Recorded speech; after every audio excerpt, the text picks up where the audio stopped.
Sejam bem-vindos ao Naturalmente Ansioso, um podcast onde partilhamos histórias relacionadas com a ansiedade.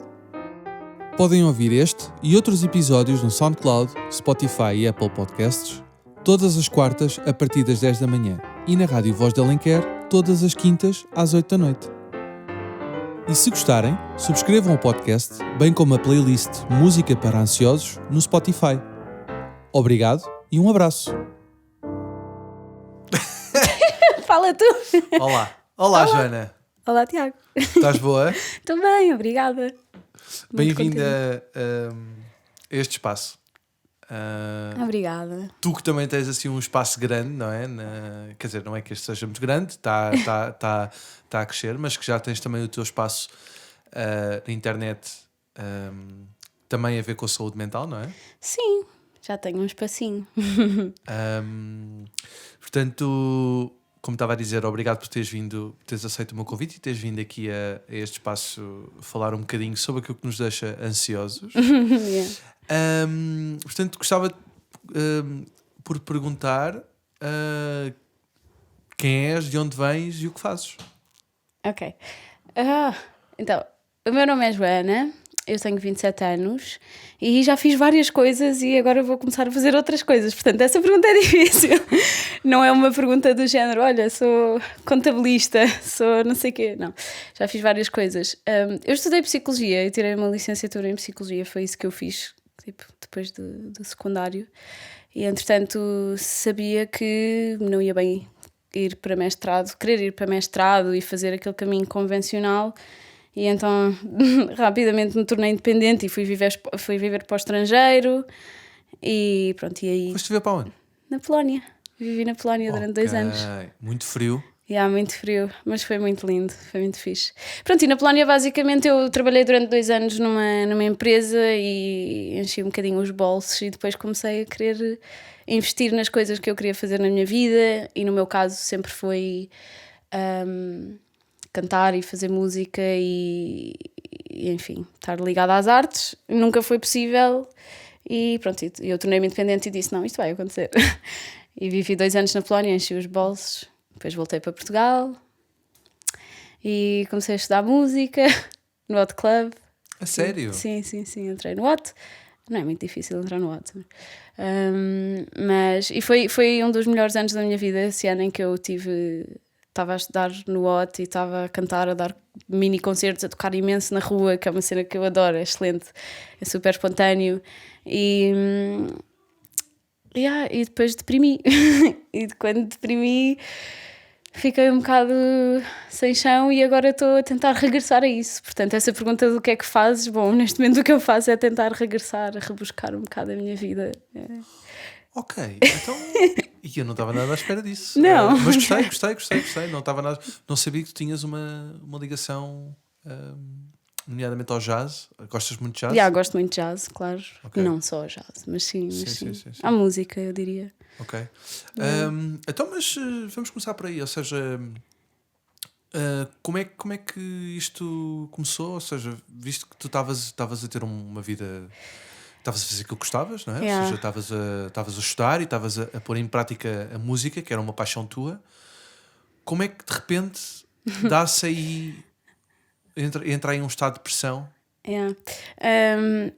Não foi a primeira vez que eu deprimi. Eu já tinha... Para já em adolescente eu já sofria de ansiedade, já claramente havia ali um quadro depressivo, só que não foi, sei lá, não foi prestada a atenção que poderia ter sido prestada. Eu lembro-me de uma vez, esta história engraçada da minha diretora de turma, pedir à minha mãe para ir lá à escola e dizer: pai, que a Joana é tão boa aluna e tão interessada e tudo, só que cada vez que ela chega cá de manhã ela dorme as aulas da manhã todas. Será que ela tem um distúrbio, um problema no sono? Um problema, tipo, não há qualquer coisa que... E claramente havia um problema no sono e havia um problema enorme de eu ter insónias brutais, de estar deprimida. Pronto. Portanto, já havia essa experiência quando eu era miúda. Depois, quando fiz 21 anos, quando estava tipo entre os 19 e os 20, 21 anos, também tive ali uma cena uma fase de grande depressão e... Relações? Tem a ver com alguma relação? Teve associado, mas não era que fosse esse o fator. Acho que simplesmente... Muitas vezes, e isto é uma coisa interessante que se deve dizer, é que muitas vezes uma pessoa com uma experiência de doença mental também significa uma família por trás com problemas de saúde mental. Exatamente. E portanto, a minha família, apesar de ter coisas super maravilhosas e ser uma família, pronto, onde existe muito amor e tal, ao mesmo tempo também já era uma família onde já existia muito isso. Portanto, a minha mãe era uma pessoa que já tinha deprimido, o meu irmão também. Okay. Portanto, isto há todo um contexto por trás. Okay. E eu acho que pelas circunstâncias e pela forma como eu fui crescendo, a probabilidade de eu não ter problemas de ansiedade e depressões e etc. já era mínima, porque, sei lá, o próprio contexto. E a cena eu fui ultrapassando, mas nunca ultrapassei totalmente. Portanto, quando eu tinha 19, 20 anos e sofria imenso de ansiedade e comecei a fazer psicoterapia, porque foi tipo, há claramente qualquer coisa de muito errado aqui, tipo, eu não tenho que estar a viver a vida neste sofrimento horrível. E então aí comecei a perceber que há tanta coisa que às vezes nós temos na nossa cabeça que não nos ajuda, não é? Que nos complica imenso. E tu começaste a fazer psicoterapia com ansiedade, mas, ou seja, tu própria reconheceste que necessitavas procurar ajuda, ou os teus, ou melhor, neste caso a tua mãe e o teu irmão perceberam que algo não estava bem?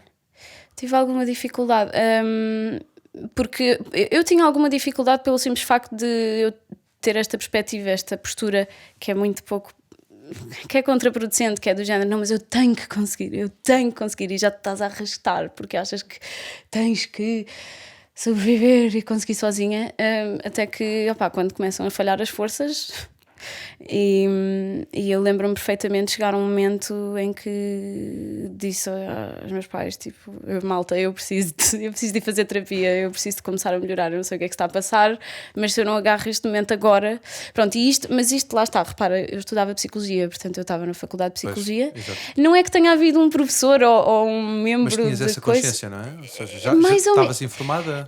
Casa de Ferreira, Espeto de Pau, às vezes é muito difícil tu conseguires ter a consciência que pelo menos tu mereces essa ajuda, porque depois estás a aprender imensos conceitos. Há um lado teu que pensa, não, mas eu já estou a aprender tanto sobre isto, sobre psicologia, eu devia conseguir isto sozinha, estás a ver? Exatamente, ou seja, metes isso em prática no teu, para ti própria, não é? Quase, não era meter em prática, porque eu não conseguia meter nada em prática, só que havia esta ideia errada de que se calhar eu devia conseguir. Era completamente irracional. Mas na altura eu namorava com uma pessoa que também estudava psicologia comigo e ele foi o grande impulsionador. Ele já fazia terapia, ele fazia psicanálise desde pai dos 17 anos e eu lembro-me dele ter sido a pessoa que realmente pegou em mim e disse, isto não tem que ser assim.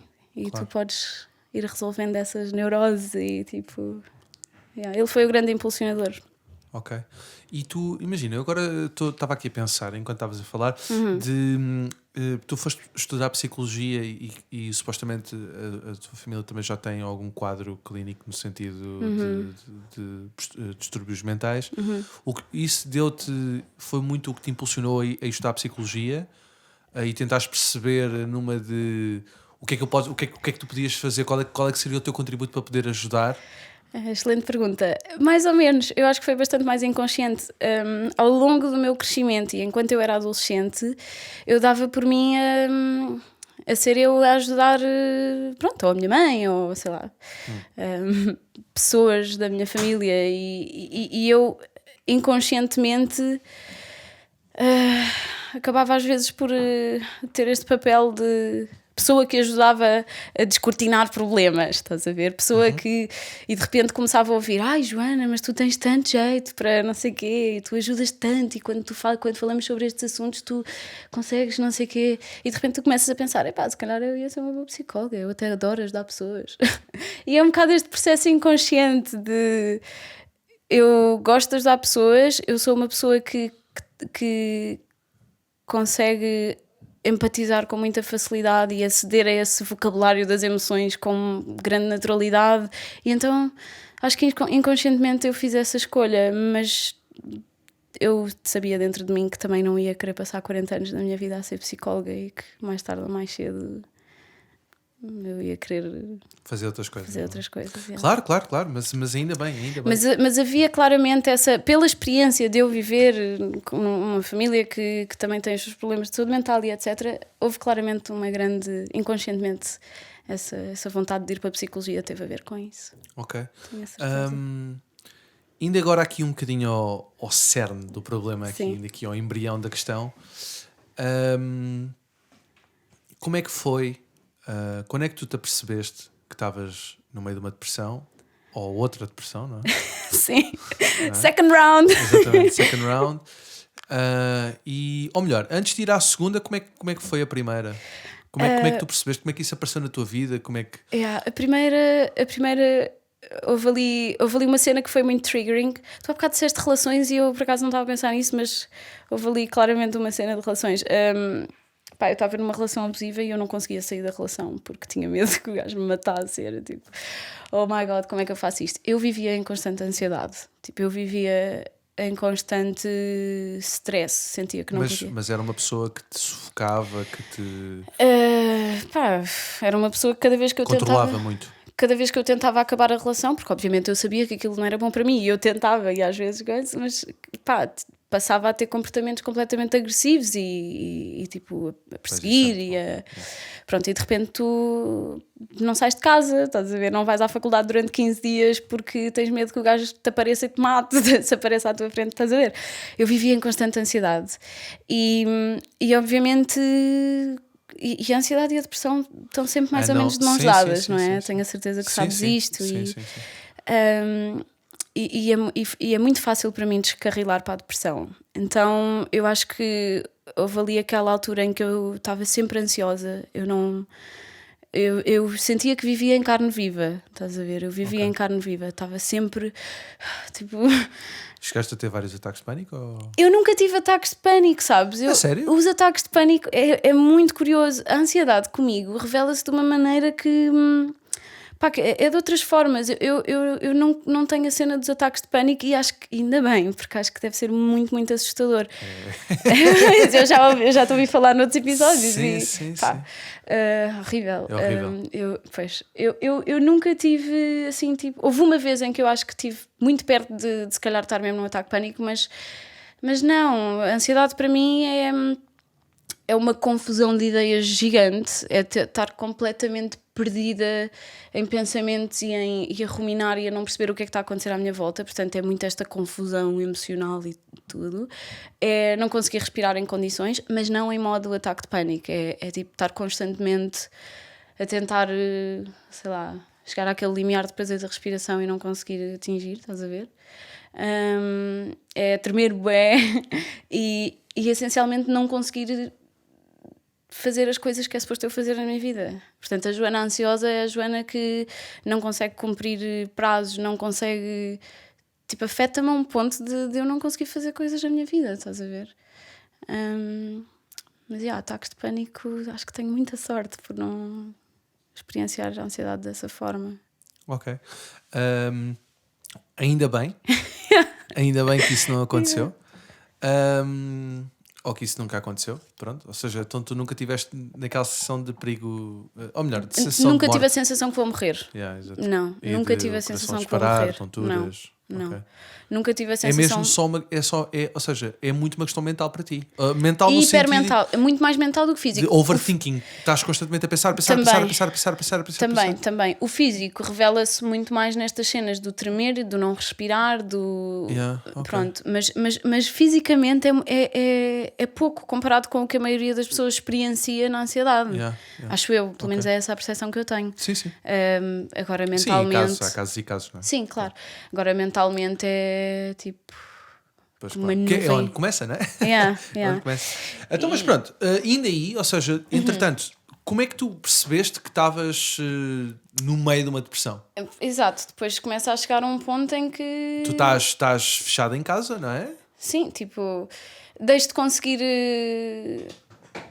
fazer, sei lá, a minha vida normalmente, portanto não consigo estar com pessoas, não consigo sentir-me minimamente bem, não consigo produzir nada, tipo, tenho que fazer trabalhos de faculdade, não consigo, estou completamente à toa, e só me apetece chorar, e tenho esta sensação de que não vou conseguir nada na minha vida, não vou, e que isto mais vale acabar. É terrível, é tipo das piores coisas.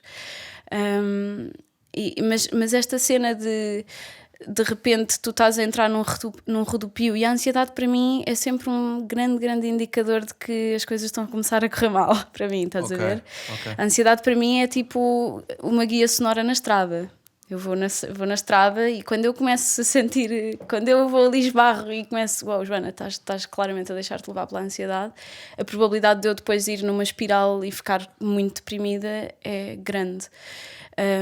Portanto, naquela altura eu claramente não fui capaz de ouvir os sinais que a ansiedade me estava a dar, e comecei a entrar em espiral, e de repente dou por mim, não sinto-me morta por dentro, não sei como dizer isto de outra maneira, se calhar é um bocado pesado, mas era assim mesmo que eu me sentia, e que não tinha por onde ir. Yeah. Ok. E quando é que se deu aí a cena de procurar ajuda? Pronto, depois houve este namorado que eu tinha na altura, impulsionou-me muito e foi uma pessoa muito importante para me ajudar nesse sentido, e depois eu um belo dia disse aos meus pais: malta, é que eu tenho que fazer isto, ou então tipo, morro, não sei, tenho que fazer isto, e comecei a fazer terapia, e foi das melhores coisas que eu podia ter feito na minha vida. Psicoterapia? Psicoterapia, sim. Sim. E fiz 2 anos de terapia na altura, e consegui recuperar bastante bem daquilo. Isto na altura eu tinha para aí que é 21, agora tenho 27, 20, 21. Consegui recuperar bastante bem na altura, mas cometi um erro crasso que ninguém deve cometer, que é chegou ali um momento em que eu achava que até já estava tipo muito melhor e sei lá, bem autónoma, emocionalmente estável e autónoma, e eu agora já aprendi tantas coisas, já tenho tantas ferramentas sobre como lidar com a minha ansiedade, com como autorregular as minhas emoções e etc, que acho que me apetece ir para o mundo e tipo experienciar isto sem estar, sei lá, constantemente ali na relação terapêutica a trabalhar as cenas. E se eu soubesse o que sei hoje, não tinha feito isso. Porque... E o que é, desculpa, Joago, o que é o ir para o mundo e experienciar? É basaste daqui? Não, ou seja, por acaso, passado uns tempos depois basei de Portugal, mas não era nisso, era nesta ideia de eu vou... Está tudo bem.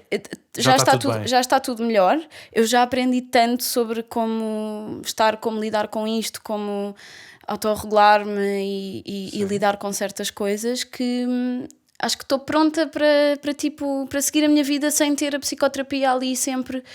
Pronto, achei que estava fixe, que o processo terapêutico já podia ter o seu final, e foi um erro. Não me apetece fazer isso outra vez. Ok, então tu paraste? Parei de fazer terapia na altura, sim. Pronto, e depois, ou seja, foi um erro porque passado o tempo voltou? Foi um erro porque claramente havia coisas que não estavam resolvidas, e mais tarde ou mais cedo elas vêm atrás de nós e nós temos que lidar com elas, estás a ver? Claro. Então o que aconteceu foi que, entretanto, eu tive um ano também ótimo, em que estava um bocado nesta indecisão e ia dizer aos meus pais: malta, eu não quero fazer mestrado em psicologia, tipo, entendam isto, eu quero fazer outras cenas. Pronto, e depois tornei-me independente, fui viver para o estrangeiro, vivi 2 anos na Polónia, trabalhei numa empresa, tipo, sei lá, fiz coisas que não tinham nada a ver com a minha área, nem com nada.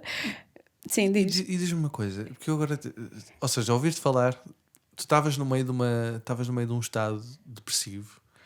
Mas foram 2 anos tipo a recuperar, portanto... Certo, mas sim. Imagina, depois disso tu basas, e quando chegaste lá durante 1 ano, quer dizer, a Polónia é um sítio frio, um sítio escuro, não há muita luz, como é que tu lidaste com isso? Não, eu estava fixe, eu estava bem, eu estava feliz. Não tiveste problema, não te sentiste, ou seja, desamparada no meio do mundo?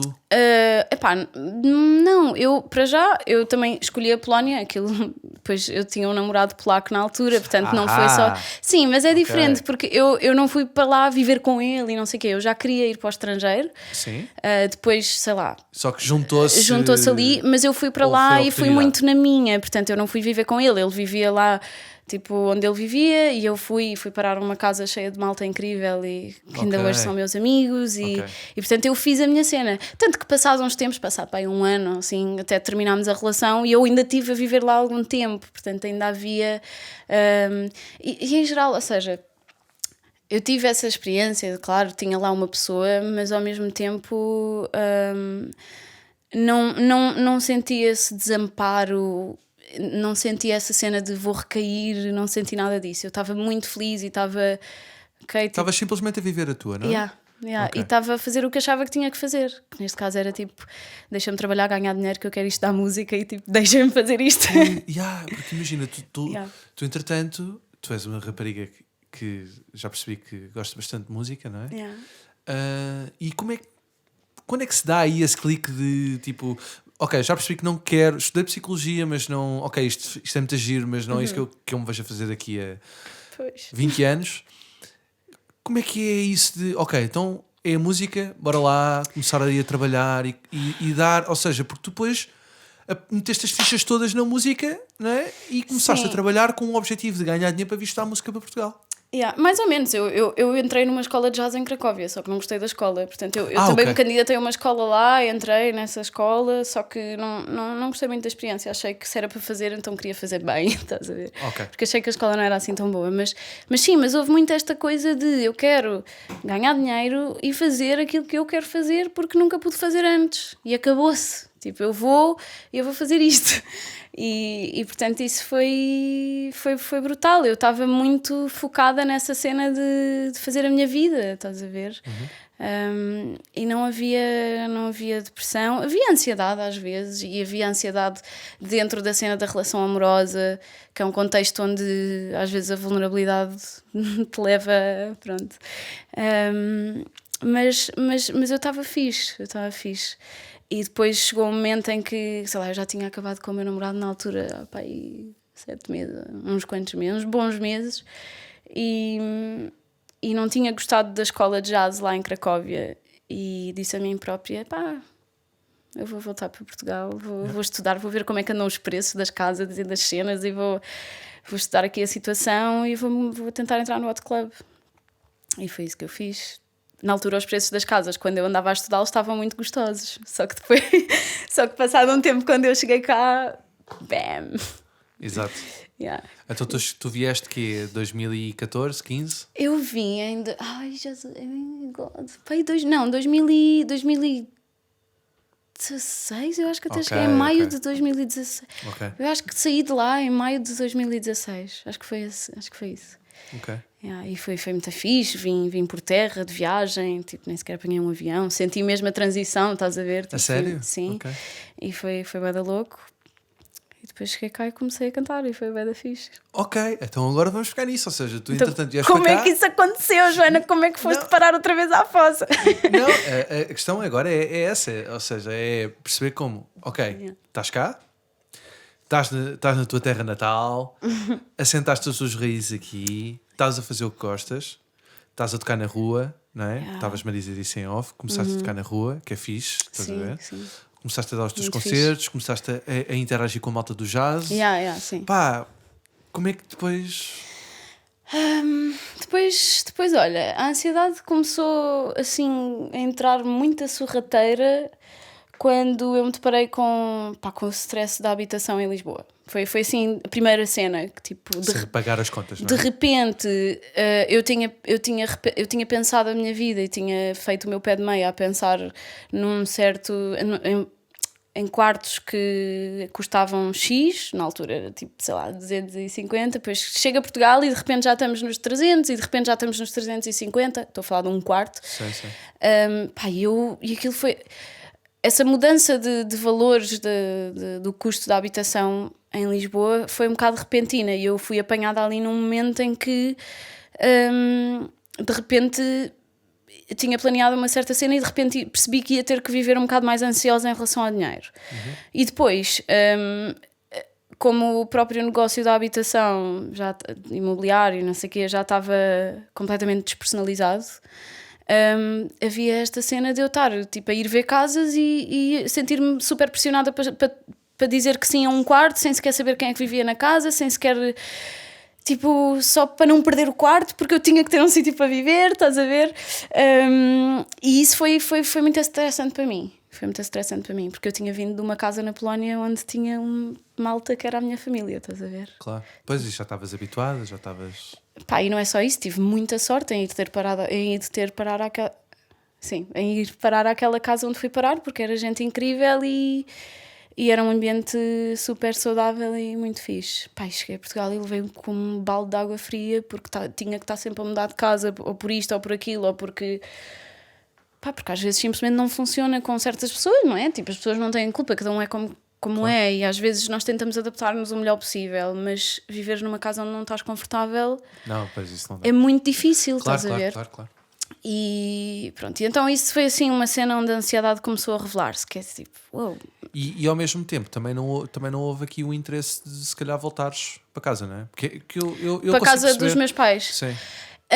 Eu sou uma gaja teimosa nisso. Pronto. Eu sabia que... Mas eu também. Eu também sou assim, porque eu acho que é... Os teus pais são de Lisboa, não é? Os meus pais moraram em Lisboa. Sim. Mas entretanto os meus pais mudaram-se para o campo. Eu mudei para o campo quando era chavaleco. Cresci lá, ali para a zona de Torres Vedras. E entretanto depois quando voltei para Lisboa também nunca mais voltei, porque é aquela coisa que é, tu não queres voltar ao sítio onde não é? Sim, eu percebo. Tipo, parece que estás a regredir. Parece que é uma regressão. Exatamente. Sim. E ao mesmo tempo também não é isso, pois também tem muito a ver com o ambiente, não é? Porque exatamente. Imagina, no meu caso tal como tu, também não era um ambiente muito cozy. E então a minha família também não é... o meu pai também não é uma pessoa muito friendly, então... Eu sempre tive muitas chatices com ele, portanto eu também não queria voltar para aí. Exato, sim, eu percebo isso. E às vezes isso até me leva ao ponto para onde eu ia a seguir, que era a segunda razão pela qual eu acho que comecei a deprimir assim um bocado à grande, que é, pronto, havia todo esse lado da ansiedade do dinheiro e da habitação, e eu estar sempre a viver num sítio onde estava desconfortável e de repente estava num sítio e achava que era bom e depois tinha que sair e depois não sei o quê. E depois haver todo este lado de não, Joana, tu não queres voltar para a casa dos teus pais, porque depois repara, eu chego do estrangeiro e toda a gente me está a dizer, mas tu és parva, os teus pais vivem em Lisboa, tipo, porquê que tu fazes isso assim, porquê que és masoquista? Só que pá, há toda uma Joana independente que gosta de continuar a sua vida, estás a ver? E eu queria honrar isso, eu queria continuar a ser a gaja independente, e também não queria cair logo assim de tipo de paraquedas nas dinâmicas familiares que eu tinha deixado, porque de alguma maneira algumas dinâmicas se calhar também já não me faziam sentido ou não eram as mais saudáveis para mim.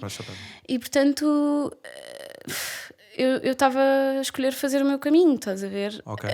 Quando tu chegas do estrangeiro, viveste 2 anos lá fora e estiveste um bocado longe, às vezes depois reapercebeste destas dinâmicas que se calhar já não te lembravas, e lidares com certas cenas familiares ou às vezes até entre relações de amizade e etc. De repente parece que regressam estes bichos, estes fantasmas um bocado assustadores de estas cenas ainda existem, tipo, estas coisas ainda me afetam, tipo, estas coisas, estás a ver? E essa foi assim a segunda cena que me começou também a criar algum desconforto. Yeah. Só que depois houve ali outra cena que aconteceu e essa eu acho que foi assim um baque mesmo grande que eu não estava à espera, mas ainda bem que aconteceu já, porque senão ia acontecer mais tarde na minha vida. Mas foi que eu tive uma situação traumática quando era miúda e dissociei. Não sei se já ouviste falar de dissociação, o que é isto? Já ouvi falar, mas confesso que não tenho muita informação, ou seja, eu nunca pesquisei muito sobre. Basicamente, às vezes em situações traumáticas o teu cérebro é um gajo bué da fixe e tipo, ajuda-te a conseguir sobreviver à situação, e há pessoas que conseguem esquecer, reprimir totalmente determinado acontecimento, e há pessoas que conseguem contar uma história diferente a si próprias, whatever. O que aconteceu foi que eu, vivi imenso tempo da minha vida, aliás, quase toda a minha vida, com aquela cena muito reprimida, e depois, quando eu tinha 25 anos, houve ali um dia, houve uma situação um bocado triggering que fez tipo, que despoltou e que saltou tudo. Foi como se eu tivesse uma tampa, estás a ver? Com memórias que estavam lá mesmo muito bem fechadas, muita coisa. E de repente, uau. E eu fiquei completamente desarmada e fiquei com esta sensação terrível de, mas o que é que se está a passar? Tipo, o que é que eu faço com esta memória, com esta coisa que está a acontecer, com esta verdade que eu acho que sei? O que é que eu faço agora? Tenho 25 anos e tenho que saber isto sobre a minha história, estás a ver? E depois decidi logo meter-me em terapia. Foi tipo, eu tenho que fazer alguma coisa em relação a isto. Tipo, alguma coisa tem que ser feita. E depois comecei a falar sobre essa situação, muito a medo e muito com uma sensação de que não, se calhar era uma história da minha cabeça, se calhar não era verdade, se calhar pronto. E depois foi todo este processo de perceber que não, que era verdade, que tinha acontecido e que se calhar eu tinha que aprender a lidar com isso. E isso foi uma bomba muito grande para mim. Ok. Foi uma cena. Ou seja, ter que lidar com... ter que superar, não é? Teres que perceber que de repente tens que contar a tua história, de vida, ou tens que olhar para a tua vida com ali uma nódoa que sempre esteve ali e que tu agora queres limpar e fingir que não existe e que nunca existiu, mas está lá, estás a ver? Foi uma cena muito estranha, porque depois obviamente eu estou aqui a hesitar a perceber se falo, mas basicamente isto teve a ver com uma situação de abuso sexual e isso... quer tu queiras, quer não, e por muito que esteja mega reprimido e bem lá no fundo do teu inconsciente, a dificuldade e os problemas e as consequências de uma experiência dessas vão se revelar na tua vida sempre, estás a ver? Mas abuso sexual que tu experienciaste? Sim, ou que... sim, quando era miúda houve tipo eu costumo chamar um acidente. E o meu psicólogo chama-me sempre a atenção com isso. Eu chamo-lhe um acidente que aconteceu. Mas pronto, anyway. E basicamente teres que reescrever a tua história com essa verdade e perceber, ok, porque é que isto aconteceu, como é que aconteceu, o que é que foi feito, o que é que não foi feito, o que é que os outros pensam sobre isto, os outros, tipo a minha família imediata, etc. Para mim foi uma cena que rebentou um bocado ali com tudo o que eu mais ou menos conhecia e mesmo a forma de o pensar como é que eu me relacionava com outras pessoas, as minhas relações amorosas e etc. Claro. Isso tem um impacto gigante. E então isso foi... Ou seja, isso foi mesmo traumático, ou seja... Foi. E portanto, eu tenho a certeza absoluta que se eu tivesse continuado a fazer terapia... quando estava na faculdade e etc. Aquilo ia ter surgido, e hoje em dia eu consigo olhar para trás e lembrar-me de certos momentos em que aquilo podia ter brotado da terra e tipo, estás a ver? E eu podia ter falado sobre isso e tentado resolver isso, só que pronto, não aconteceu e aconteceu mais tarde. E ao mesmo tempo ainda bem que aconteceu, porque eu tenho a certeza que se não fosse agora ia ser mais tarde na minha vida que eu ia ter que lidar. Mas imaginem, isso na altura quando surgiu assim do nada? Foi tipo num dia em que... Não, houve ali uma situação um bocado triggering. Eu estava com um namorado e houve ali uma cena que e de repente ele tentou alguma coisa e... Sim, houve ali uma cena que não estava a correr bem e tipo, pronto, e de repente pronto. E a partir daí deu-se, pronto, pronto, e a cena... E o mais engraçado explodiu. É que eu fui para a terapia com esta cena de what the fuck, o que é que está a acontecer? Tipo, porque eu tenho que falar sobre isto, eu tenho que perceber o que é isto, e etc. Mas com uma cena bué da positiva, tu tipo, I'm gonna kill this shit, I'm gonna nail it. Tipo, eu vou dar cabo já disto e não sei o quê. Só porque que tu finalmente percebeste o que é que estava... Que havia uma cena grave que eu tinha que resolver e que ia perseguir-me para o resto da vida se não resolver-se. Só que eu cheguei à terapia, meu, e assim, e às vezes, a terapia é um trabalho duro muitas vezes. A terapia não é uma solução mágica. Psicoterapia, não é? Eu estou sempre a dizer terapia, leia-se. Psicoterapia. Sim. Não é tipo, não pegas numa poção mágica e de repente os teus problemas estão resolvidos. E pronto, eu acho que sabes isso. Pá, Mas é bom falar isso, porque as pessoas têm muito esse...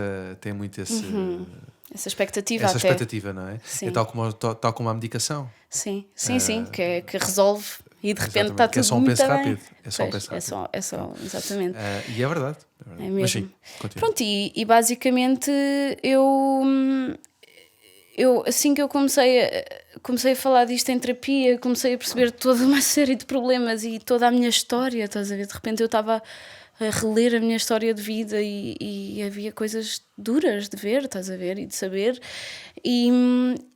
E é tão curioso como eu cheguei lá, tipo, numa postura de não, mas eu não estou deprimida, tipo, eu já passei por isso, eu agora venho aqui numa de eu quero resolver estas cenas porque eu sinto que há aqui um problema e estava mesmo super empoderada, estás a ver? Pá, e à medida que eu começo a falar do assunto e à medida que eu começo a ceder à origem dos problemas e etc, é tipo, pronto, isto é um podcast, ninguém está a ver que eu estou a fazer este movimento, mas foi uma queda, meu, foi yeah. Mas foi... Podia não ter sido tão hardcore. Mas se calhar ainda bem que foi, não é? Porque tu foste mesmo Sim. ali Sim. Eu acho que... à cerne do problema, não é? Sim. Podia não ter sido tão hardcore se eu não tivesse cometido essa mesma... Se eu não tivesse esta postura de mas eu vou conseguir, que é sempre o que me lixa a vida. É quando tu entras numa postura de isto... Mas isso até é bom, ou seja, porque dá determinação, não é? Ou seja, É- dá-te é- vontade de querer superar. Exatamente. A mim foi o que me ajudou. Exato, e para muitas pessoas é bom. E é duro, é super duro. É duro, é lixado. Super é duro. mesmo. Eu acho que para muitas pessoas é muito bom tu teres esta postura de eu consigo, eu vou fazer o necessário, eu vou blá blá blá.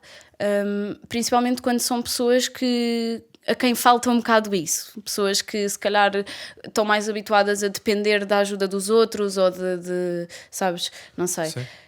Agora, uma pessoa que já tem uma postura bem independente e que já tipo, tem esta cena de eu faço e aconteço e não sei quantas, tu estares claramente a precisar de ajuda e não conseguires desligar esse teu piloto independente que vai e faz e não sei o quê, é super contraproducente. É super contraproducente. Portanto, tem que chegar a um momento em que ou tu te espalhas ao comprido e as pessoas à tua volta percebem que claramente tipo, a situação não está bem e tu precisas de ajuda, ou tu próprio, exatamente, chegas a este ponto de ruptura e tipo, man, oh God, já no can do, já não consigo mais. Mas foi uma grande aprendizagem para mim e esta cena de perceber-me dos sinais e de perceber que a recaída pode sempre acontecer. Eu nunca mais na minha vida vou achar que me curei forever da depressão, estás a ver? Ou que sou completamente ansiedade free. Tipo, nunca mais, estás a ver? Nunca mais, porque eu vou ter sempre... A minha postura neste momento é Joana, tu estás a recuperar cada vez mais, estás cada vez mais perto de ser uma pessoa ainda mais saudável e feliz e etc. Mas está sempre atenta. Estás a ver? Está sempre atenta à forma como tu te sentes e ao que é que o teu corpo e a tua mente te estão a tentar transmitir e dizer, porque acho que não sei se sentes isso, essa cena de estar... Sinto, porque imagina, quando tu estás no meio daquela situação, aquilo é o teu dia-a-dia, não é? Portanto, tu sabes que estás mal, mas tu estás numa espiral negativa tão grande, ou seja, estás ali com uma atitude perante a vida, não é? Perante o teu dia-a-dia tão negativo e tão má que tu só queres sair dali, mas não sabes bem como. Pois, não é? sim. E então, isto pelo menos foi o que aconteceu comigo e é a maneira sim. como eu via as coisas. E na altura, quando as pequenas os pequenos bombons vinham aparecendo, não é? Aquelas situações em que eu pensava, ok, estou bem. Vinha simplesmente do meu estado de espírito de eu fazer alguma coisa para melhorar, mas eram pequenas coisas que eu fazia interiormente para comigo. Pronto. E obviamente com ajuda com psicoterapia, não é? Mas quando eu comecei a melhorar, eu comecei a perceber que aquilo podia ser o meu estado de espírito, e se eu estivesse bem, se eu me sentisse bem, estás a ver? Da minha maneira de ser, e não estivesse tão enraivecido com os sintomas que estava a ter, de ansiedade, Sim, eu percebo. que a coisa estava bem naturalmente. Sim, não tinha que ser um Ou seja, sofrimento constante. Exatamente, não tinha que ser um sofrimento constante. E a partir do momento em que eu comecei a ter consciência disso e comecei a tomar algumas atitudes na minha vida para melhorar isso, não é? E estar bem comigo próprio, isto mudou. Agora, uma das coisas que foi bastante importante foi perceber qual é que era a gênese do problema, ou seja, perceber qual é que era aqui o problema. E o problema, eu percebi que o problema disto tudo era a relação que eu tinha com o meu pai. E a expectativa que eu tinha dele ter de mim. Estás a ver? Ou que eu achava que ele tinha de mim. Exato, estás a ver? Exato, pronto, a expectativa que eu punha em cima dele. Pronto, e estava constantemente à procura de aprovação e de aceitação da parte dele. E de validação da parte dele. Sim. Pronto. Este foi o meu grande problema. E quando eu comecei a aplicar isto na minha vida, ou seja, a minha vida era muito à base disto, desta crença, não é? Ok, sim. Pronto. E que, entretanto, foi moldando, pronto, a coisa piorou. Eu acho que também tive, porque acabei por estar, e daí a ansiedade de andar de mãos dadas com a depressão. Sim. Eu acabei por entrar ali numa pequena depressão em que comecei-me a isolar, comecei a sofrer de agrofobia, ou seja, eu não conseguia sair de casa assim que punha um pé fora mega de casa. Ansiedade social. Não, e não só, assim que punha um pé fora de casa tinha logo um ataque de pânico. Pois. Pá, era muito, foi muito complicado. Foi mesmo muito complicado. Mas pronto, a verdade é que consegui superar. Muito, lá está, muito pela minha vontade de o que é que eu estou a fazer à minha vida, não é? Sim. Sentias que tu tinhas que ganhar as rédeas. Exatamente. O que é que eu estou a fazer à minha vida? E depois obviamente que os meus amigos foram muito importantes, porque a minha família, porque eu não falava disto com a minha família, não é? Porque eu via-os como um inimigo. Pronto. Então ou seja, eu nunca falei disto muito com a minha família. Então os meus amigos foram uma grande base de apoio. E houve um momento em que tu falaste com a tua família sobre isso, ou seja, falei com a minha mãe. Okay. Falei com a minha mãe e disse-lhe mesmo que estava mal e que da relação com o meu pai e tudo, e ela percebeu que algo estava errado. Ela percebeu que algo estava errado e que aquilo chocava-me bastante. Ela a partir daí começou a ter mais atenção a mim, mas verdade seja dita, tipo, não mudou grande coisa. Ok. Se tu tivesses que dizer que esta experiência tipo, que tu tiveste com a tua saúde mental e as coisas que foste, sei lá, começaste a fazer terapia, começaste, etc. Não, mas eu disse-lhe que sim, tu disseste, comecei a fazer terapia e ajudou-me bastante.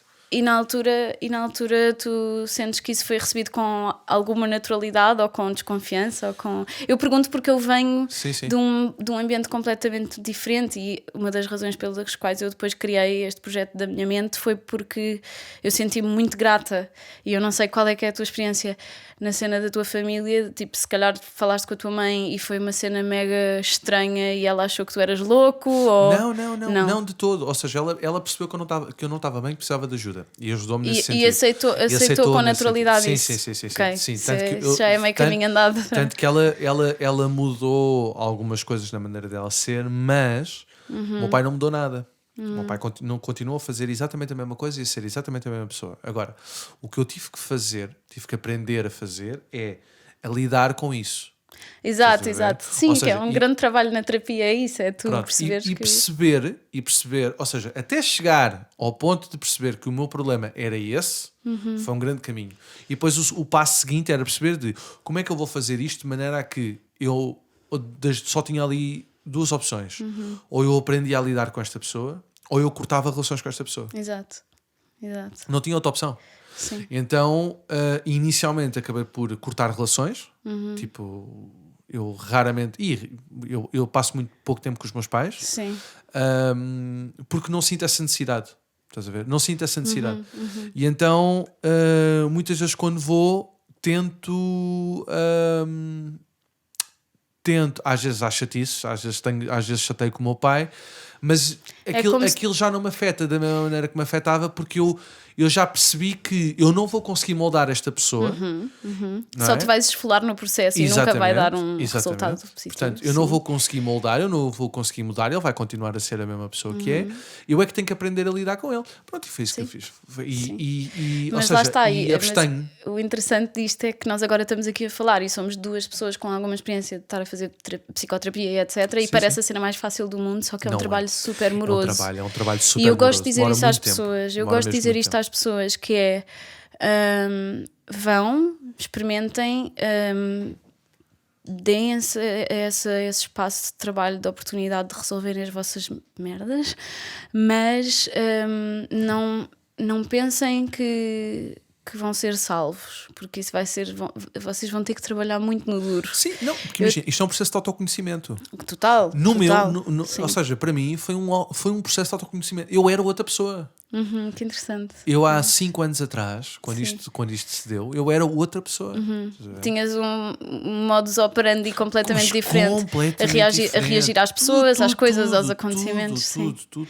E é interessante como, pelo menos eu vejo-me assim, a psicoterapia torna-me constantemente uma pessoa melhor, mais saudável, sem dúvida, mas também uma pessoa mais bonita no mundo, estás a ver? Porque das coisas que eu acho mais lindas em terapia é tu conseguires chegar um bocado a esta sensação de não só aceitares as coisas difíceis em ti, mas também nos outros. Porque isso que tu dizes de tu fazeres em relação, por exemplo, ao teu pai ou whatever, de se calhar aceitar que não vais mudar essa pessoa, que ela é assim e que se calhar ela até está a fazer o melhor que pode nas circunstâncias, mas que pronto, se tu queres de alguma maneira manter, seja o que for, tu és capaz de fazer esse processo de adaptação e de dizer, ok, eu lido com isto desta maneira. Pronto, esta maneira é saudável para mim, esta maneira não invade o meu espaço, esta maneira não me estraga, não lixa as minhas emoções, não lixa a minha saúde mental, portanto eu cheguei a este ponto.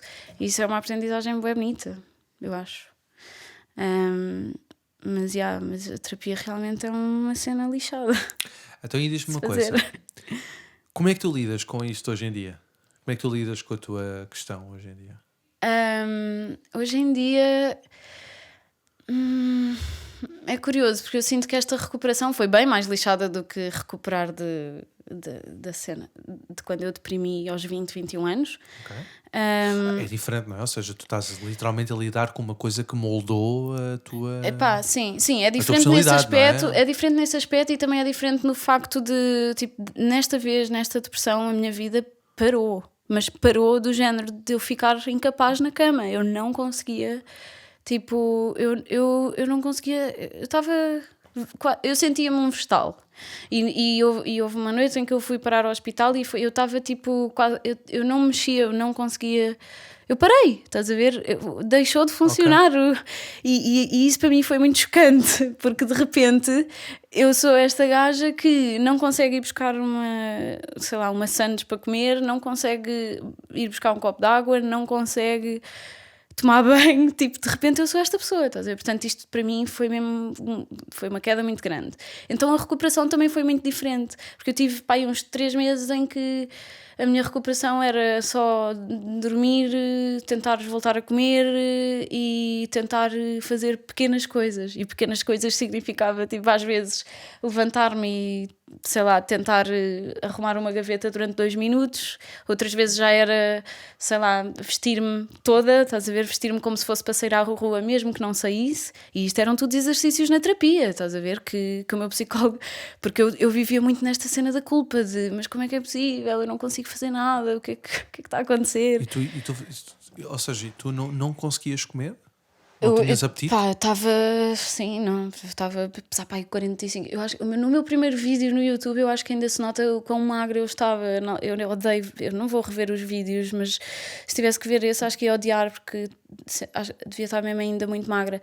Mas eu estava bem esquelética e não conseguia comer, tinha falta de apetite. E não era só isso, eu já não tinha forças sequer para ir buscar comida, estás a ver? Eu já estava mesmo Portanto, o início da recuperação foi uma coisa como eu nunca tinha experienciado, e na altura eu tive que estar em casa dos meus pais, tipo, e a minha mãe foi um apoio fundamental nessa altura, e daí também eu sentir-me grata, e vai um bocado esta ideia desta experiência depois com a tua família, porque enquanto eu estava ali na primeira fase da recuperação, se eu não tivesse a minha mãe a saber exatamente o que é que era, o que é que eu estava a passar, porque já tinha passado pelo mesmo, a minha mãe, não é? Portanto, se ela não tivesse este conhecimento, se ela não tivesse a possibilidade de estar ali a ajudar-me e etc., eu não sei o que é que tinha sido de mim, tipo, pá, não sei. Mas isto para dizer que o facto de eu ter uma família que não vive num mundo fairy tale onde a psiquiatria e a psicologia não existem, e tem noção que existem problemas de saúde mental e que as pessoas têm que ter ajuda. Pois, na minha família isso não existe. Pronto, estás a ver? E foi por pessoas como tu que eu comecei a pensar, não, eu tenho que falar sobre isto. Pois, porque a verdade é que eu estou aqui, tipo, estou a recuperar, passo o dia na cama e ainda não consigo fazer nada, mas Joana, eu sei, isto eu dizia para mim mesma, quando tu começares a ter alguma força, tu vais começar a falar sobre o assunto e tu vais dizer às pessoas que elas merecem ter ajuda, porque isto é um problema de saúde, tipo, isto é um problema de saúde. E para mim, eu sentia-me tão grata por ter tido aquela ajuda, e por os meus pais, tipo, claramente, se calhar não notaram que a coisa estava a correr mal numa certa fase, mas assim que claramente o problema se revelou e se notou que eu estava mesmo muito mal, eles, tipo, nem sequer teve que haver ninguém a convencer ninguém para eu ter um psiquiatra, para eu ter, estás a ver, ajuda. Foi tudo muito natural. E eu lembro-me de estar na cama e a pensar, fogo, God, quando eu estiver melhor, eu vou falar sobre isto e vou dizer às pessoas que isto não é um bicho de 7 cabeças, e que tu, sei lá, tipo, se tens um problema nos intestinos, vais ao médico e vais resolver o problema nos intestinos, estás a ver? Claro. Portanto, se tens um problema no teu cérebro, tens que ir procurar a ajuda que mereces ter. A ajuda que mereces ter, exatamente. A mim fazia-me muita confusão a ver toda esta lógica do mas tu não te esforças, ou mas tu não sei quê, ou mas tu tens tudo na vida, ou, pá, as pessoas não... Sabes? É por falta de conhecimento, eu nem sequer julgo, mas por isso é que eu comecei a pensar, não, eu quero falar sobre isto, porque... Pois, vem muito também de encontrar o facto de eu tentar fazer este podcast. Exatamente, seja, foi muito sim, numa de... sim. Assim Eu adorei. Assim que comecei a melhorar, eu pensei, não, ok, porque eu percebi que que não há assim tanta informação. E na altura, quando eu estava mal e quando eu estava em casa, quem me dera ter um espaço em que eu pudesse ouvir e pelo menos sentir que não estava sozinho, porque eu achava exatamente. Eu achava que estava sozinho no mundo, não é? Exatamente. Achava que estava sozinho, achava que estava perdido, achava que ia viver assim o resto da minha vida, quando não é, verdade? Quando não é, exato. E daí eu ter criado este espaço muito por causa disso. Ou seja, ainda bem que criaste, eu fiquei tão feliz de descobrir, e achei o nome bué da fixe, naturalmente ansiosa. Acho o nome bué da fixe, a sério. Ainda bem que criaste. Surgiu por acaso, porque eu estava aqui a pensar em uma data de nomes e ideias, e houve um dia em que tipo, foi do nada e surgiu num pensamento, e pensei, olha, é isto. É fixe, mas pronto, e entretanto eu não respondi à tua pergunta. Tu perguntaste como é que eu lido com isto hoje em dia. Sim. Bom, eu fui lidando com as fases da recuperação muito devagarinho, portanto tive aquele início da recuperação que foi mega difícil e muito lento, em que eu estava muito devagar a regressar um bocadinho a mim própria. Depois comecei a passar por uma fase de ok, eu vou retomar as rédeas da minha vida e continuar a recuperar. Foi quando criei o canal no YouTube e disse, quero falar sobre isto, blá blá blá. E depois tive este último ano que passou, que foi um ano assim um bocado mais... Foi um ano difícil, porque depois há este risco de tu passares por uma cena ou viveres com um grande problema de ansiedade, ou teres uma depressão, ou seres bipolar, ou whatever. Sim. E tu recuperares tipo, de alguma maneira, e de repente estás melhor, estás fixe, mas entras em piloto automático, estás a ver? E a tua vida é só qualquer coisa de melhor do que estar na merda, mas ainda não é... Ainda não tens a tua vida de volta. Sim, estás a ver? Sim.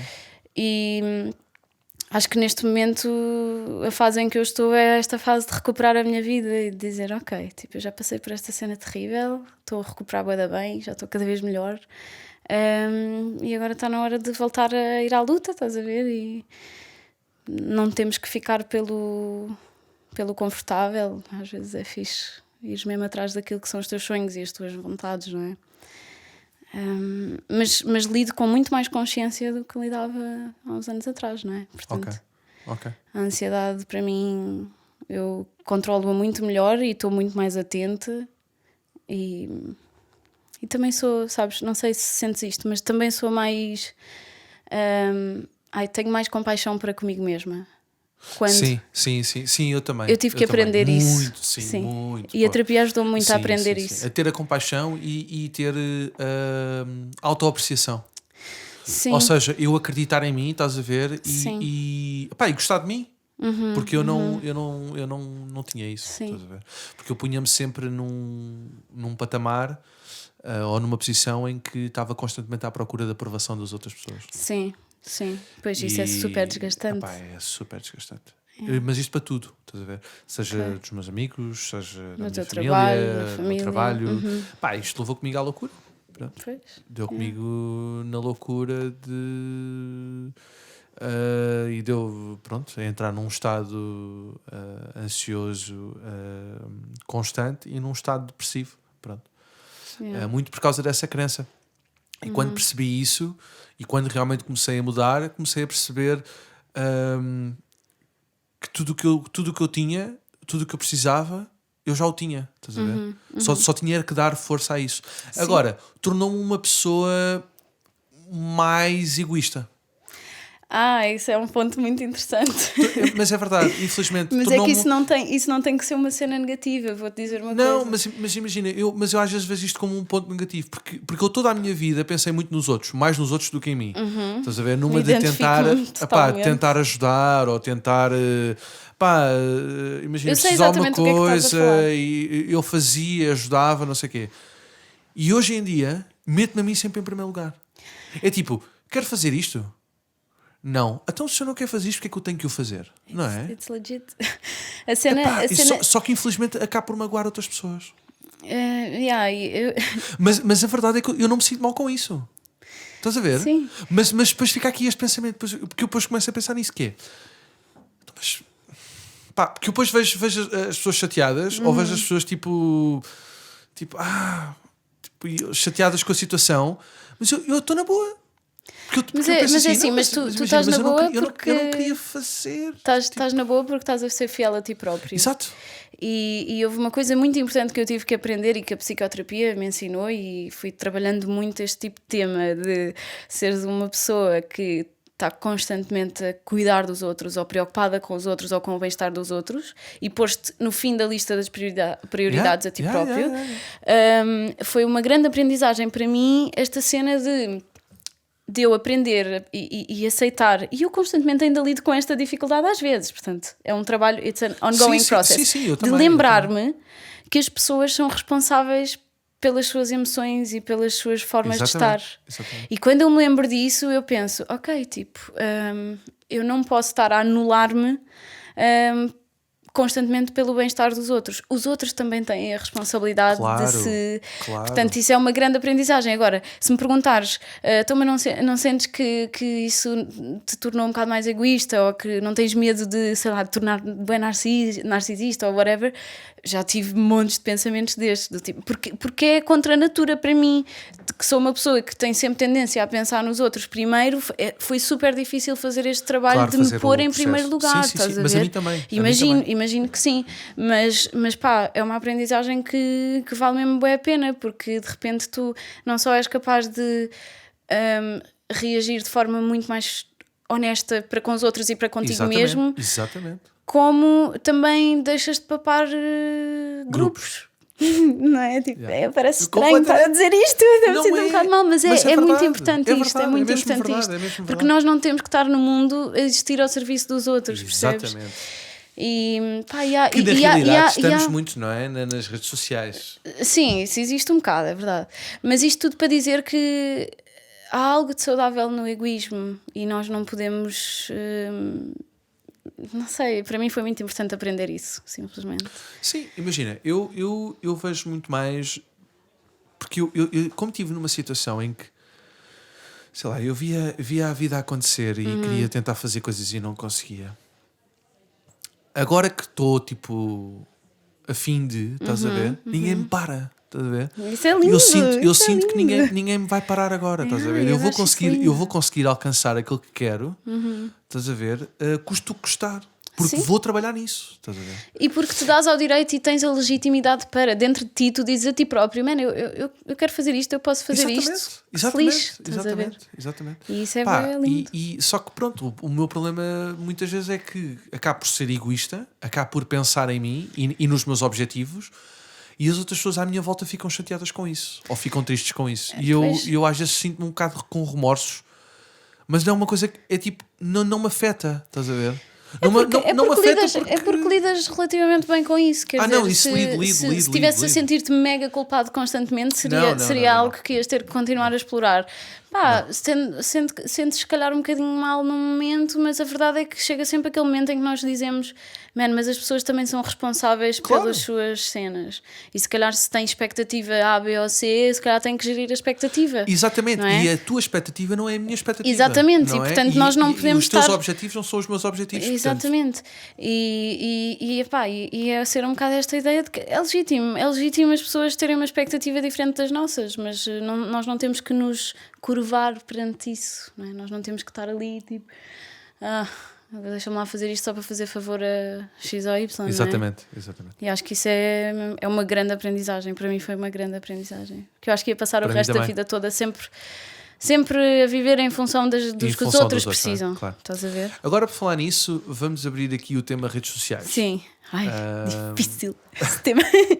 Vamos abrir aqui o tema redes sociais, que é como é que tu lidas? Epá, eu pergunto-te isto porque tu és uma pessoa que é ativamente, ou melhor, ativamente não, és uma pessoa ativa nas redes sociais e tens tens uma base de seguidores que seguem o teu trabalho e seguem as tuas mensagens, por assim dizer. Como é que tu lidas com isso? Ou seja, como é que isso para ti te afeta? Se isso te afeta de alguma maneira? Isso é super interessante. Eu tenho vindo a descobrir isso ao longo do tempo. E só para dar um background, antes de eu sequer ter pensado na minha vida em criar a cena da minha mente, não é? Do canal de YouTube e começar a fazer vídeos em que falo abertamente sobre saúde mental, eu era um bocado ermita das redes. Eu era tipo... Eu estava completamente noutra. Eu tinha o Facebook desativado há imenso tempo.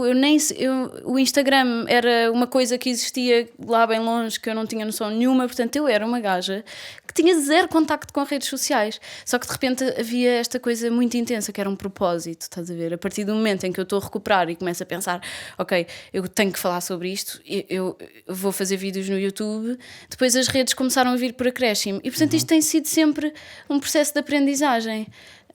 E não tem sido fácil, porque, por exemplo, a cena, por exemplo, eu nem sequer tenho muitos seguidores, aliás, eu tenho pouquíssimos, mas é um conjunto de pessoas que presta atenção e que está ali e que se importa muito com o que eu tenho para dizer. Ao mesmo tempo, é um conjunto de pessoas que, em muitos casos, são pessoas que estão em situações muito vulneráveis e que empatizam muito facilmente comigo porque eu falo abertamente sobre as suas dores, não é? E às vezes isso torna-se difícil de gerir. Eu tenho dificuldade, por exemplo, neste momento eu já percebi, eu tive que fazer uma pausa de Instagram e de tudo nestes últimos meses, porque eu estava muito cansada de repente isto ser tudo uma grande cena, estás a ver? Que as pessoas querem que tu publiques, as pessoas querem que tu fales disto, querem que tu fales daquilo e pedem-te isto e depois não respondes a uma mensagem e sentes-te bué de culpado e de repente tens carradas de mensagens por responder. Oh God, é bué de estranho. E então, como é que eu lido com isto? Eu literalmente faço uma reflexão e penso o que é que realmente é importante para mim. E o que é importante para mim é passar a mensagem. E então eu sei perfeitamente que daqui para a frente eu vou gravitar um bocado outra vez para o YouTube e vou voltar a fazer vídeos no YouTube que vão falar sobre os temas que eu quero abordar e continuar a falar sobre saúde mental no YouTube. E se calhar o Instagram será uma plataforma onde eu estarei menos...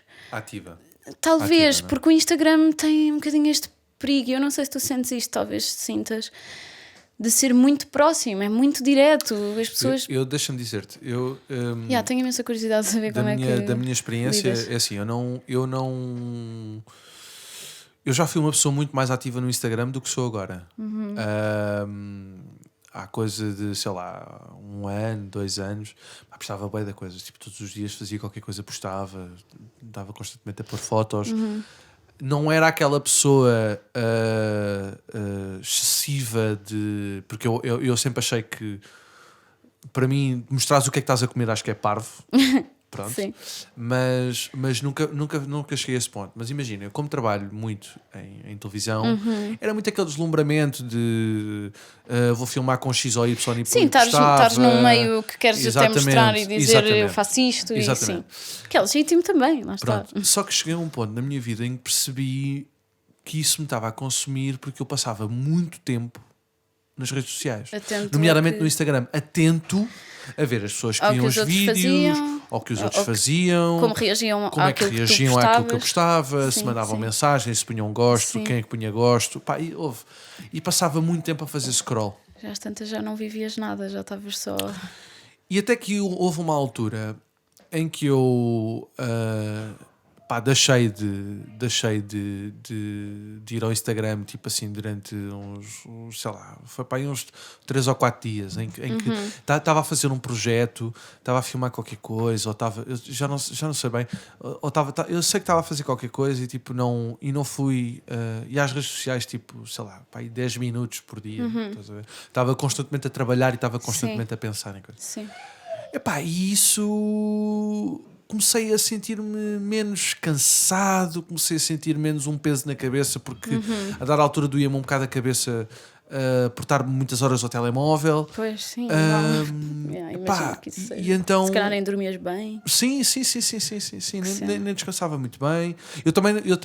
Eu sofro bué de insónias quando me sinto ansioso. Oh God, I feel you. Pronto, passo bem mal com insónias quando estou ansioso. Quando me sinto ansioso, tipo, eu já criei todo um ritual. Imagina, quando vou filmar, porque eu trabalho muito com freelancers, ou melhor, trabalho com freelancers, para ver se eu sou freelancer. Tu és freelancer. Portanto, trabalho muito com pessoas que não conheço constantemente. Então, o facto de ir filmar com pessoas que eu não conheço deixa-me muito ansioso, porque eu não. Lá está, pois é aqueles e se's, não é? E se corre mal, e se falho, e se depois não gostam do meu trabalho, se não gostam do meu trabalho, e se não me voltam a chamar para trabalhar, etc. Pronto, eu tentei, ao longo deste tempo, tentei harmonizar e acalmar esse sentimento, dormindo melhor. Porque o meu grande problema era, eu não descanso, eu não durmo, acordo ansioso, acordo com tonturas, vou para o trabalho, vou estar ansioso, vou ter um ataque de pânico. Sim. Estás a ver? Pronto, e depois escala assim. E então tudo começa com a dormida. E então eu já criei... Fundamental. Já criei aqui uma espécie de um ritualzinho. Quando vou assim trabalhar, também já vou mais calmo, já vou mais... Foste aprendendo uma série de estratégias que te permitem lidar com esse problema, com essa dificuldade, não é? Sim.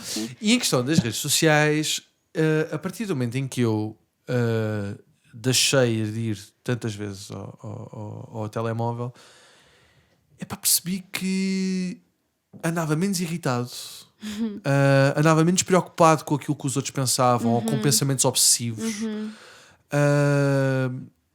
Tinha mais vontade de fazer coisas, ou andava mais feliz. De repente havia ali uma certa libertação de qualquer coisa. Tu nem percebias bem o quê, mas claramente sentias-te mais leve. Exatamente, sentia-me mais leve. O que acontece? Na altura, quando eu decidi meter o podcast, eu já tinha gravado, porque eu penso muito nisto, penso muito na continuidade, porque todos os meus projetos sempre foram uma coisa muito efêmera. É tipo, imagina, eu tenho muitas ideias, então é tipo, bora fazer! Eu identifico-me com isso também. Pronto, passado uma semana a pica já não é a mesma, começas a duvidar se mesmo o projeto que seja inconscientemente, as dúvidas estão lá e às tantas já não... E aquilo acaba por morrer. Pronto. E então, eu na altura, eu quando decidi criar isto, queria que fosse uma coisa constante. E então eu gravei logo 6 episódios e fiz logo uma data de vídeos para conseguir promover isto no Instagram. Epá, e no começo eu comecei muito a ver como é que as pessoas se ligavam, se não se ligavam, se havia... Porque também gravei com algumas pessoas conhecidas, portanto... Sim. Perceber como é que as pessoas reagiam a isso. E a verdade é que foi um bocado indiferente, porque as pessoas não reagiram grande coisa. Sim, eu não tinha noção por acaso. Exato. E então, ou seja, o podcast começou a crescer aos poucos, mas não foi logo, porque eu depois idealizo logo. Sim, é como se já quisesse. E as pessoas vão rir e vão ser. As coisas levam o seu tempo. E levam o seu tempo, exatamente. Isto tudo para dizer que, a dada altura, eu comecei a receber mensagens no Instagram de pessoas que começaram a ouvir o podcast e pessoas que começaram a se ligarem a isto. Pronto. Sim.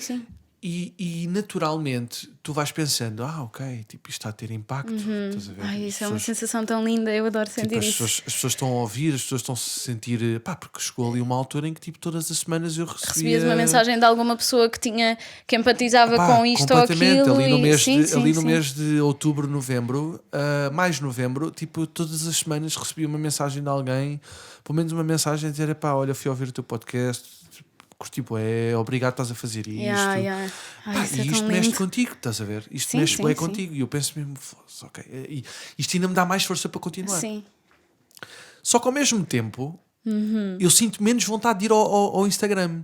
Porque eu às vezes penso, às vezes dou por mim e vejo tipo amigos meus ou pessoas que eu conheço tipo, a documentarem a sua vida e penso, também podia... Já não te identificas. Já não me identifico, sabes? E muitas vezes dou por mim a fazer Insta Stories, pensar, vou fazer um Insta Story disto.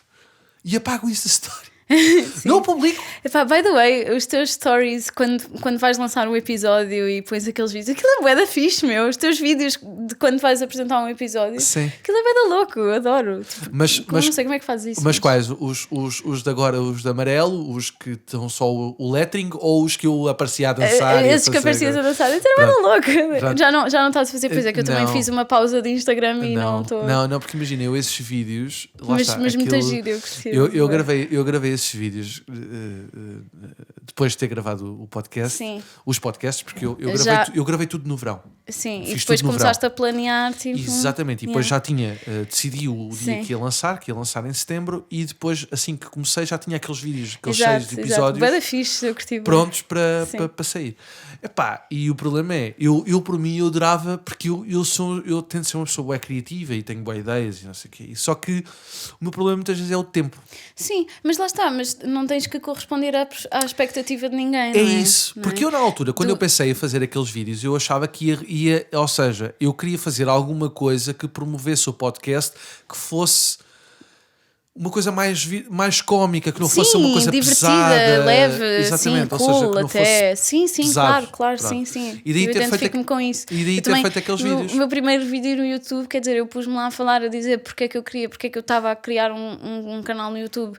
Eu que nunca na vida ia fazer isso, porque é que eu estava a fazer aquilo, e tipo o genéricozinho, a cena que eu pus introdutória é bué, tipo lindinha, uma musiquinha e uma stop motion, sei lá, deu a pôr um vinil a tocar, e é uma cena bué leve também, e isso é uma cena que eu acho fixe no teu podcast e que eu também valorizo imenso nos vídeos, na minha abordagem a isto tudo da saúde mental, que é abordar o assunto com uma certa leveza e naturalidade. Exatamente. Tipo, isto não tem que ser uma cena horripilante. Sim. Exatamente. E eu gostei muito disso. O teu podcast puxou-me também por causa disso. Foi tipo, olha, este gajo tipo, fala naturalmente de ser naturalmente ansioso. Está-se bem.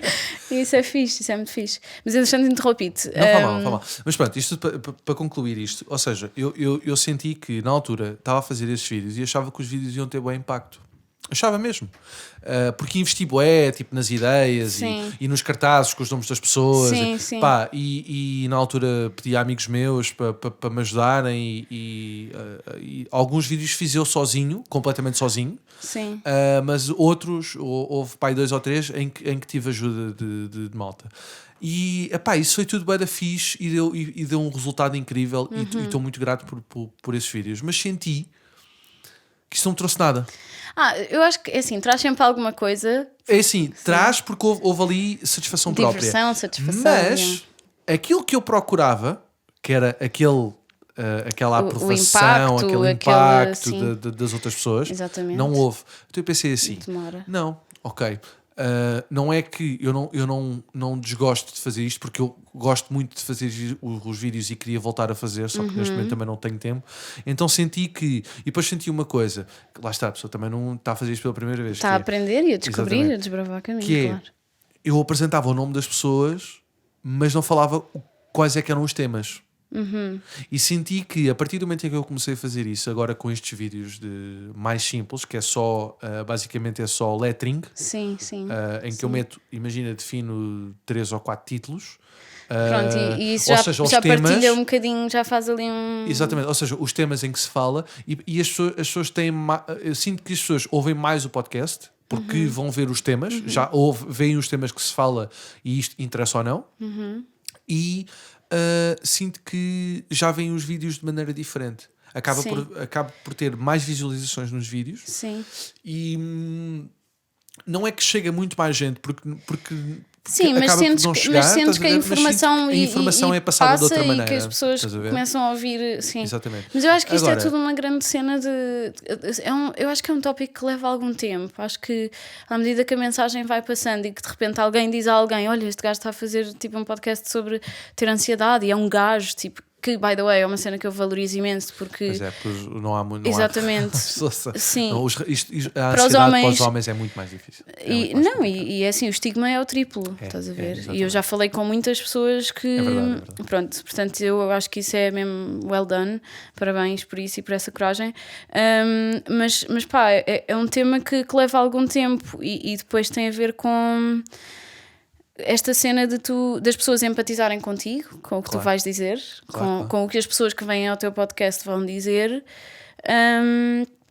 e de perceberem que, sei lá, que não é só uma cena de bora falar sobre isto, que isto é divertido e é interessante, é também uma cena de calma, porque há aqui um propósito bem importante, porque se calhar estás a contribuir para menos estigma, se calhar estás a contribuir para mais awareness, mais informação, estás a ver, e isso é tudo bué de valioso, só que demora algum tempo, acho eu, até as pessoas irem compreendendo. Mas agora eu acho que está a haver assim uma revolução de bué da gente a querer falar de saúde mental. Mas porquê? Porque eu acho que tem muito a ver também com a questão das redes sociais. Talvez, de repente toda a gente quer fazer cenas e... Hoje em dia a saúde mental está muito em voga, está muito na moda. É quase e hoje em dia tudo é ansiedade. Sim, isso também é verdade, isso é outra questão, sim. Não é? Eu sinto que hoje em dia tudo é ansiedade. Eu sei que é ansiedade, estou ansioso. Pronto, é ansiedade. Sim. E muitas vezes isso também é bom por um lado, porque as pessoas estão a falar sobre e estão a ter consciência sobre saúde mental, mas ao mesmo tempo está a menosprezar realmente as pessoas que estão a sofrer em casa e que estão a passar mal e que têm uma condição e precisam de ajuda. Exatamente. Sem dúvida. Mas eu por um lado acho muito fixe que haja cada vez mais pessoas a querer falar sobre isso, acho genial, mas acho que é importante que cada um tenha o seu espaço e vá fazendo o melhor que puder com ele, sem estar tudo, tipo, de repente tudo a atropelar-se, não sei, eu às vezes tenho um bocado esta sensação e acho que as redes nisto são difíceis também, esta cena, por exemplo, eu fiz uma pausa de Instagram e de tudo, não é, porque eu estava mesmo a precisar de reorganizar a minha vida, agora não vou estar a trabalhar a full time, quero fazer vídeos no YouTube, melhores vídeos, porque os meus vídeos eram sempre tipo, toma lá a câmera, põe lá aqui à frente, senta-te no chão e grava. Eu quero fazer vídeos melhores, quero aprender um bocado sobre edição, sobre som e etc. E eu estava a passar por esta fase de transição, fiz uma pausa no Instagram e agora recentemente regressei e de repente tipo, há toda esta cena de olha, vai ver a minha página, partilhar a minha página, se faz favor, olha, podes faz favor partilhar a minha página, ou não sei o quê. O que é assim, eu percebo e acho que é fixe, mas ao mesmo tempo eu não sou aquela pessoa que consegue partilhar por dar cá esta palha, estás a ver? Eu gosto de conectar com o que a pessoa está a dizer, eu gosto de conectar. Sentes que há muita gente... Sim, a querer falar sobre este tema e a começar a querer não sei o quê. Sim. Ok, depois lá está, eu como não procuro nada sobre, eu estou um bocado eu acho que também tem a ver com o facto de... Lá está, porque imagina, eu no meu Instagram eu só sigo músicos. Mas é isso, mas eu acho que tem a ver com isso. Repara, eu tenho um Instagram que se chama A Minha Mente, não é? Que vem do canal do YouTube, portanto eu acho que logo aí as pessoas que me seguem sabem do que é que eu estou a falar, porque é que eu estou ali a falar daquilo e já viram... algum vídeo. Exatamente, Estás já a ver? foram ver. Portanto, aquilo está ali muito explícito. No teu é um bocado diferente. Pois, exatamente, porque o meu está o meu nome pessoal e na Exatamente. altura houve amigos meus que me disseram: pá, cria uma página, não sei o quê. Pá, não, meu, isto sou eu. Sim, faz a cena, exatamente, faz à tua maneira, exatamente. Agora, eu sinto muito isto, sinto que de repente há muita informação, muita cena, e quando eu sinto que as redes sociais me estão a causar algum stress, tem a ver com isto. Tem a ver, por um lado, com de repente haver bué de coisas, bué de informação, bué de projetos, bué de pessoas, e faz isto, e partilha aquilo, e diz isto, fala sobre este assunto, e de repente eu estou tipo, uau, já não sei bem por onde começar. E depois haver esta cena, e isto eu sinto também bastante, que é as pessoas empatizam bué comigo, e o Instagram especificamente é uma cena muito direta, e então às vezes eu tive e estou a aprender, eu tive que aprender e continuo a aprender a pôr alguns limites, porque eu não vou salvar cada pessoa individualmente, não é? Eu tenho um propósito, eu falo sobre saúde mental, eu falo sobre porque é que é importante fazer terapia, porque é que é importante cuidarmos da nossa saúde mental, blá blá blá blá blá, mas eu não vou salvar individualmente as pessoas que estás a ver, e eu tive que perceber isso e tipo, resguardar-me um pouco, porque é fácil às vezes as pessoas quando empatizam, tipo, mas é muito importante para mim fazer essa gestão das redes com alguma consciência, porque depois é muito fácil tu esqueceres-te de quem és, do que é que estás ali a fazer. E caís ali num buraco, não é? Sim. Porque tu cais ali num buraco. Porque tu depois estás sempre à procura de... A partir do momento em que tu começas a chegar a algum nível de pessoas, algum... Isto depois tu queres mais, que é normal. Tu queres crescer. Sim. Só que o problema é quando tu deixas de ter a consciência que...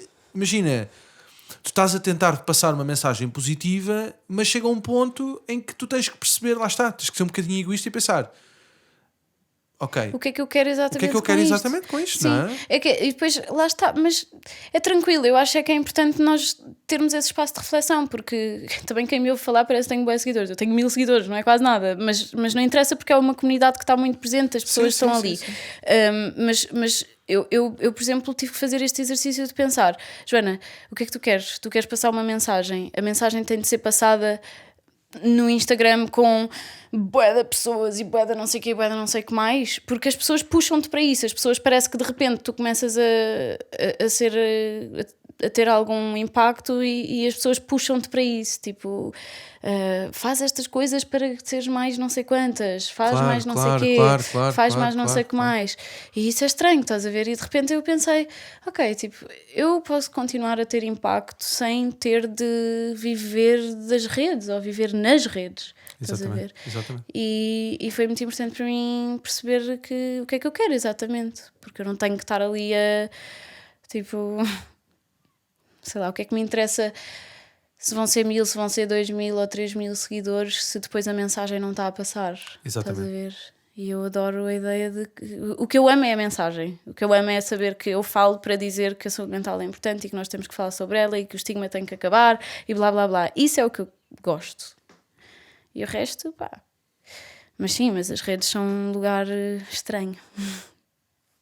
Não é? As redes são um lugar estranho. Fica aqui a mensagem para jovens. A mensagem final.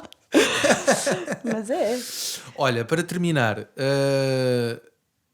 eu gosto sempre de terminar isto de uma maneira mais leve, nomeadamente sempre. Ou melhor, antes de ir para aí, quero-te perguntar, gosto sempre de perguntar isto.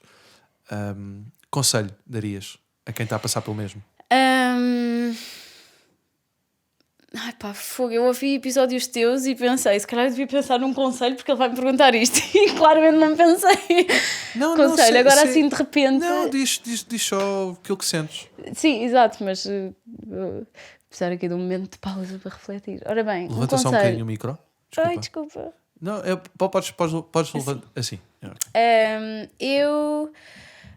O conselho que eu daria é que, pá, que as pessoas estejam informadas e que as pessoas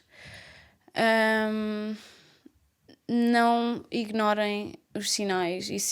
Informem-se para conhecer os sinais, para conhecer os sintomas e não os ignorem. E que pensem que é muito fácil a cena descarrilar. E depois quando descarrila é mais difícil voltar ao de cima. Portanto, o meu conselho, pá, é nunca deixem de cuidar de vocês próprios, I guess. Por muito difícil que seja, porque às vezes é difícil, mas... É verdade. Acho que é isso, não sei. Não tenho assim... É um bom conselho. É um que é bom isso. conselho. Está aqui aprovado. Aprovado por Tiago Galvão. Diz-me uma coisa. Sim. Música. Já vi que a música, pronto... Já falaste aqui da tua história de música, mas houve aí alguma música que tenha ajudado no processo? Pois é, tu também costumas perguntar isso no final. Olha, ou alguma música, ou se a música teve um contributo positivo, deu um contributo curiosamente não teve, porque o que aconteceu foi que eu deixei de conseguir cantar, deixei de conseguir fazer... a música, eu durante meses não ouvi música, foi horrível. Sério? Sim, mas isto tem a ver com... Eu sei, tu tiveste a experiência exatamente oposta, mas isto tem a ver com um bocadinho a minha história, porque eu nunca senti legitimidade para fazer música, eu nunca senti que podia cantar, ou que podia fazer a minha cena, ou que podia estudar música, ou etc. Foi sempre depois de muita luta que eu consegui, estás a ver? Portanto, muito rapidamente a música saiu da equação, porque eu... Pronto, não consegui, havia ali um bloqueio enorme, mas houve uma música que me ajudou e que foi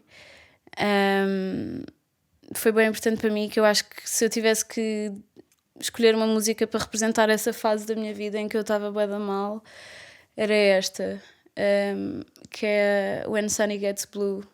É um standard jazz. Sim. E eu lembro-me de estar bué da mal e estar a pensar, foda-se, mas eu quero tanto cantar, eu quero tanto não sei o quê. E falei com um amigo meu na altura, pianista, e disse, bora fazer um duo, eu tenho que cantar, não sei o quê. E a primeira música que ele me sugeriu foi essa, When Sunny Gets Blue, que é um tema lindo. E aquilo há ali uma parte que me bateu completamente, que dizia... People used to love to see her smile and hear her laugh. That's how she got her name. But since that sad affair, she's lost her smile, changed her style. Somehow she's not the same. E tipo, aquilo bateu-me. Aquilo representava-me, estás a ver? Aquilo representava a minha história. Eu já não era a mesma pessoa, eu estava... Portanto, essa música foi bem importante para mim e eu vou sempre regressar a ela quando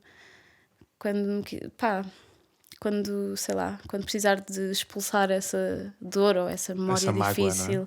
Mágoa, é uma música linda. Vão ouvir. Tu tensionas?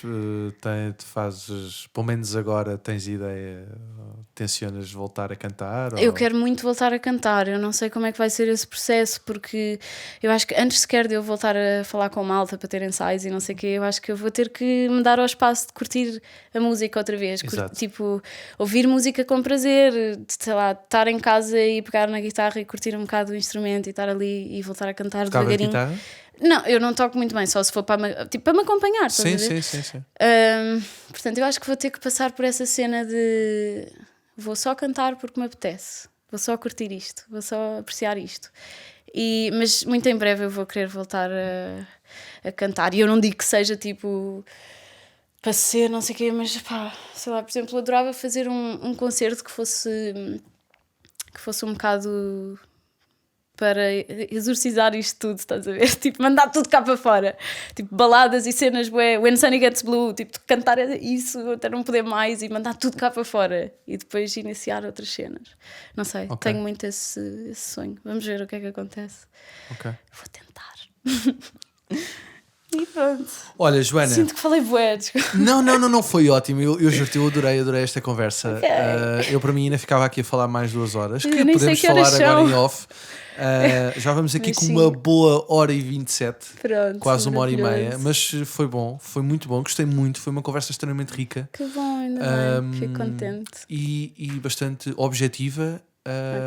E falámos aqui de coisas muito importantes, que eu acho que são mais importantes, e espero que de alguma maneira que isto tente ajudar alguém que está a ouvir do outro lado, e que de alguma maneira a tua história também se possa identificar com outras pessoas. Exato. É essa a nossa missão. Exatamente, é essa a nossa missão, é tentar nos ajudar a nós próprios, e se conseguimos ajudar os outros, ótimo. Fantástico. Olha, Joaninha, mais uma vez obrigado. Obrigada eu pelo teu convite também. Gostei muito também. E pronto, e vemo-nos por aí até ao próximo episódio. Até, tchau.